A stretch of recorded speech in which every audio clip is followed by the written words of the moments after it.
ایک دن آسم کے دوست نے اسے اچانک گھر بلایا۔ وہاں ایک ایسی عورت موجود تھی جو پولیس کے ایک معاملے میں بری طرح پھنس چکی تھی۔ وہ مدد کے لیے آسم کے سامنے ہاتھ جوڑ رہی تھی، مگر آسم کو کیا معلوم تھا کہ یہ معمولی مسئلہ نہیں بلکہ ایک ایسے راز کی ابتدا ہے جو آگے چل کر سب کچھ بدل دے گا۔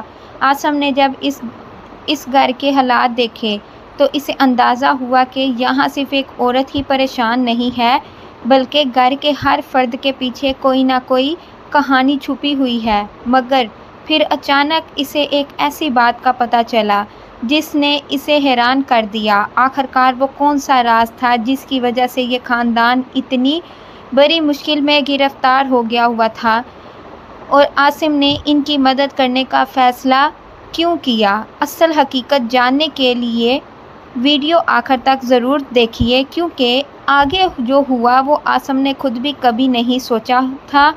امید ہے کہ آپ کو کہانی اچھی لگی ہوگی۔ لاسٹ تک بنے رہیے گا، مزہ آئے گا۔ میرا نام آسم ہے اور میں پنجاب کے شہر لاہور کا رہنے والا ہوں۔ ایک روز میرے ایک دوست نے مجھے گھر پر بلایا۔ جب میں اس کی بیٹھک میں پہنچا تو وہاں میرے پاس ایک عورت بیٹھی دکھائی دے رہی تھی۔ میرے پوچھنے پر میرے دوست نے مجھے بتایا کہ یہ عورت میری جاننے والی ہے اور اس کے پولیس نے بلا وجہ ایک کیس میں پکڑ لیا ہے۔ اسے چھڑوانے کے سلسلے میں مدد چاہتی ہے۔ میں نے کہا کہ میرا جاننے والا پولیس سے متعلق نہیں ہوں، اس لیے شاید میں کوئی مدد نہ کر سکوں۔ پھر گفتگو کے دوران مجھے اندازہ ہوا کہ معاملہ کچھ اور ہے۔ اس عورت کی پریشانی کی وجہ سے اس پر بہت زیادہ دباؤ تھا۔ میں نے پولیس اسٹیشن جا کر اس کے بارے میں ساری تفصیل لے لی، جاننے کی کوشش کی۔ اس کے بعد وعدہ کیا کہ اگر ممکن ہوا تو اس کی مدد ضرور کروں گا۔ اسی شام میں نے اپنے جاننے والوں سے مشورہ کیا۔ کافی کوشش کے بعد رات کو سونے کے لیے لیٹا ہی تھا کہ اچانک فون پر گھنٹی بجی اور بتایا گیا کہ عورت کے گھر کچھ لوگ آئے ہیں اور بے جا دباؤ ڈال رہے ہیں۔ میں فوراً اس کے گھر پہنچا۔ وہاں حالات کافی خراب تھے۔ عورت نے بتایا کہ اس کے گھر والے اسے پریشان کر رہے ہیں۔ میں نے اسے تسلی دی کہ کہا کہ گھبرانے کی ضرورت نہیں، میں اس معاملے میں جو ممکن ہوگا ضرور کروں گا۔ پھر عورت کے گھر میں موجود بچوں اور گھر کے حالات کو دیکھنے کے بعد میں نے معلوم کیا اس کے بچے بہت چھوٹے تھے۔ سب سے چھوٹا بچہ تقریباً 2 سال کا تھا۔ اس عورت کی حالت دیکھ کر مجھے بہت افسوس ہو رہا تھا۔ جب میں نے سونیا نام کی ایک چھوٹی لڑکی کو دیکھا تو میرے دل میں بھی اس کی مدد کرنے کی خواہش پیدا ہو گئی۔ اس کی ماں ایک مجبور عورت تھی۔ اس نے شاید میرا ارادہ بھانپ لیا ہو اور کہا کہ اگر آپ میرے بچوں سے ملنا چاہتے ہیں تو سونیا ساتھ والے کمرے میں ہے، اس سے مل لیں۔ میں سونیا کے کمرے میں گیا تو وہ بہت ڈری ہوئی لگ رہی تھی۔ سونیا کا انداز ایسا تھا جیسے کسی خوف نے اس کے دل میں گھر کر لیا ہو۔ اس کے چہرے پر پریشانی صاف دکھائی دے رہی تھی۔ میں نے اسے تسلی دی اور کہا کہ گھبرانے کی کوئی ضرورت نہیں۔ اس کے بھائی کے پکڑے جانے کا ذکر بھی آیا، جس کی وجہ سے گھر کے تمام افراد بہت پریشان تھے۔ میں نے انہیں تسلی دی اور ان کے ساتھ بیٹھ گیا۔ میں نے اسے پوچھا، تمہیں اپنے بھائی کی کوئی خبر نہیں کیا؟ تو سونیا نے کہا، وہ میرا بھائی نہیں، بس میری ماما کا بچہ ہے اور ہمارے ساتھ رہتا ہے۔ لوگ اسے ہمارا بھائی ہی سمجھتے ہیں۔ میں نے سونیا کی کمر میں ہاتھ ڈالا کہ اسے اپنے قریب کیا تو وہ کچھ کہتے ہوئے بلک کی طرح میری جولی میں آ گری۔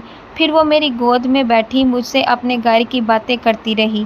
وہ باتیں کر رہی تھی اور میرا دھیان اس کی طرف تھا۔ اچانک گاڑی کے بالکل درمیان میں تھا۔ صاف طور پر میرا سہارا محسوس کر رہی تھی وہ۔ پھر وہ مجھے اپنے بھائی کا نام لینے سے روکتی رہی، بلکہ براہ راست انداز میں بھی اس نے اپنے بھائی کا نام لینے سے مجھے منع کیا۔ جب میں وہاں سے آنے لگا تو کہنے لگی، عاصم آپ کیسے آدمی ہو؟ میں اتنی دیر تک آپ کو وہیں بیٹھی رہی تو تم نے میرے سے محبت نہیں پوچھی، کیا بات ہے؟ میں آپ کی اتنی خواہش نہیں یا آپ کو اتنی پسند نہیں آئی؟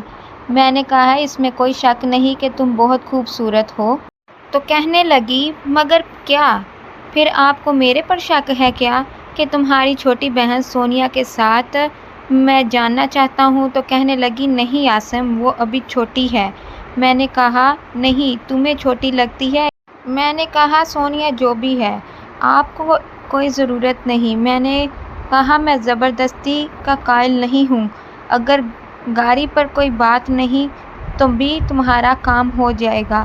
اگلے دن میں نے ظاہر کیا کہ شاید سونیا کی خواہش ہے کہ وہ ٹاؤن سے بچھڑ کر گھر چلی جائے۔ یہ جمعرات کی شام تھی۔ میں عمر کے گھر اگلے 5 بجے سوارداری کے لیے بیٹھا تھا کہ میرے موبائل پر ایک کال آئی۔ بات کرتے ہوئے عمر نے کسی کو بتایا کہ عاصم بھی میرے پاس ہی بیٹھا ہے۔ پھر عمر نے اپنا موبائل میری طرف بڑھاتے ہوئے کہا کہ سونیا سے بات کر لو، وہ تم سے بات کرنا چاہتی ہے۔ میں نے اس سے موبائل لے کر بات شروع کی تو سونیا نے سلام و دعا کے بعد شکوہ کیا، آپ نے تو رابطہ کرنے کی بھی زحمت نہیں کی۔ میں نے کہا میں مصروف آدمی ہوں اور خواہ مخواہ کی بات کا وقت نہیں برباد کرتا میں۔ وہ اصرار کرنے لگی، ایک بار پھر آپ کو خوش کر دوں گی۔ میں نے کہا تم جانتی ہو میں کیسے خوش ہو سکتا ہوں، لیکن کچھ نہ کچھ تو کرنا ہی پڑے گا۔ جب اس نے یہ کہا بعد میں نے اس سے بات کرنے لگا تو وہ کہنے لگی کہ تمہارے ساتھ جو بھی کروں گی، کافی دن سے باہر کی ہوا بھی نہیں کھائی، میں وہ بھی کھا لوں گی۔ میں نے کہا کہ تم میرے ساتھ جاؤ گی؟ کافی دن سے باہر کی ہوا بھی نہیں کھائی تو وہ تم میرے ساتھ چلی جاؤ گی؟ اس نے کہا ہاں میں چلی جاؤں گی۔ تو اسے خوشی ہونے لگی۔ اسی وقت ہم دونوں گاڑی میں بیٹھے اور سونیا کے گاڑی کی طرف روانہ ہوئے۔ طاہر، تارا اور اس کا چھوٹا بھائی اپنی ماں کے پاس ایک کمرے میں بیٹھے تھے۔ سونیا بھی وہیں آ گئی۔ ہم سب باتیں کرنے لگے۔ 2 لوگ عمر کو اچھی حالت میں دیکھ کر بہت خوشی کا اظہار کر رہے تھے۔ تھوڑی دیر بعد سونیا نے مجھے ساتھ والے کمرے میں جانے کا اشارہ کیا۔ اس کمرے میں شاید ٹی وی تھا اور وہ اس کی چھوٹی بہن ہوم ورک کر رہی تھی، وہ جو 10ویں کلاس کی اسٹوڈنٹ تھی۔ میں اس کے پاس بالکل چپک کر بیٹھ گیا۔ مجھے حیرت ہوئی کہ وہ گھبرانے کی بجائے مسکرا رہی ہے اور پیار سے دیکھ رہی ہے۔ میں نے اس سے کہا سونیا کیا میں کس کر سکتا ہوں؟ جناب آپ کی تعریف کی اور آپ اتنے خوبصورت ہو کہ کوئی بھی لڑکی آپ کو کس کرنے سے منع نہیں کر سکتی۔ میں نے کہا شاید تمہاری بات زیادہ درست نہیں، کیونکہ لڑکیاں میرے نزدیک زیادہ نہیں آتیں۔ کہنے لگی یقیناً آپ کی بہت خاص شخصیت سے متاثر ہو جائیں گی۔ میں نے آگے ہو کر اس کے گول مٹول گورے سے گال پر کس کیا تو وہ جیسے مدہوش سی ہو گئی۔ کہنے لگی آپ نے مجھے اپنے بارے میں بتایا ہے کہ آپ کیا چاہتے ہیں؟ میں اس کی بات کے انکار نہیں کر رہی، کیونکہ میں پہلی نظر میں ہی آپ کو پسند کرنے لگی تھی اور میری خواہش تھی کہ آپ مجھ سے دوستی کریں۔ میں نے کہا میں تو دوستی سے کچھ زیادہ ہی آگے کی خواہش مند ہوں۔ تو کہنے لگی جناب شمائلہ کا سب کچھ آپ کے سامنے حاضر ہے، اور ساتھ ہی مجھے اپنے ساتھ رٹا کر کرنے لگی انگلش کس۔ اس کے گورے چٹے گول سے چہرے پر گلابی ہونٹ ایسے لگ رہے تھے جیسے واقعی ان میں سے رس نکل رہا ہو۔ مجھے یقین ہی نہیں ہو رہا تھا کہ بلڈ کے اتنے سے قریب آنے سے اتنا کانفیڈنس آ گیا۔ وہ بار بار اپنی زبان اپنے منہ میں لے رہی تھی۔ اس کا بس چلتا تو وہ میرے ہونٹ اور زبان دونوں ہی کھا جاتی۔ میں اس کی کمر میں ہاتھ پھیرتے ہوئے آہستہ آہستہ نیچے جانے لگا اور وہ زور سے میرے ساتھ چپک گئی۔ ابھی میں نے اس کی بلی نہیں ماری تھی، دیکھی نہیں تھی، پر مجھے محسوس ہو رہا تھا کہ اس کی کیسی ہوگی۔ وہ کمال تھی، اس کی بلی ایسی تھی جیسے کبھی کسی کی نہ ہو۔ وہ یکدم اٹھ کے بیٹھ گئی۔ یہ کیسے ہو سکتا تھا کہ اب میں صبر سے کام لیتا؟ میں نے بھی اٹھتے ہی اس کی طرف متوجہ ہوا، اور یہ تو اندر سے بھی کمال تھی۔ میں نے دھکا دے کر اسے پھر لٹا دیا۔ اب وہ سیدھی لیٹی، آنکھیں بند کیے زور زور سے سانسیں لے رہی تھی۔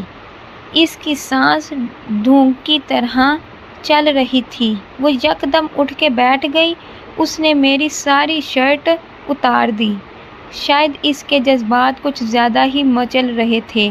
میں بالکل سیدھا اس کے سامنے تھا۔ وہ بے صبروں کی طرح مجھے گھور رہی تھی۔ میں نے کہا، کیا دیکھ رہی ہو؟ کہنے لگی، عاصم تم بہت پیارے ہو۔ میں نے کہا، تمہارا جو دل کرے تم کر سکتی ہو، بلکہ میں بھی یہی چاہتا ہوں کہ تم میرے ساتھ کھیلو۔ میری بات سنتے ہی وہ میرے قریب آ گئی اور میرا جسم تپنے لگا جیسے بھوکا بچہ فیڈر پر ٹپکتا ہے۔ اس وقت ہم ارد گرد کے ماحول سے بالکل بے خبر ہو چکے تھے۔ ایسا لگ رہا تھا جیسے وہ مجھے کھا ہی جائے گی۔ مجھ سے صبر نہیں ہو رہا تھا۔ دل کر رہا تھا ابھی اس کو پکڑ لوں۔ اور امید ہے کہ آپ کو کہانی اچھی لگی۔ نیکسٹ پارٹ کے لیے کمنٹ سیکشن میں نیکسٹ لکھیں۔ شکریہ۔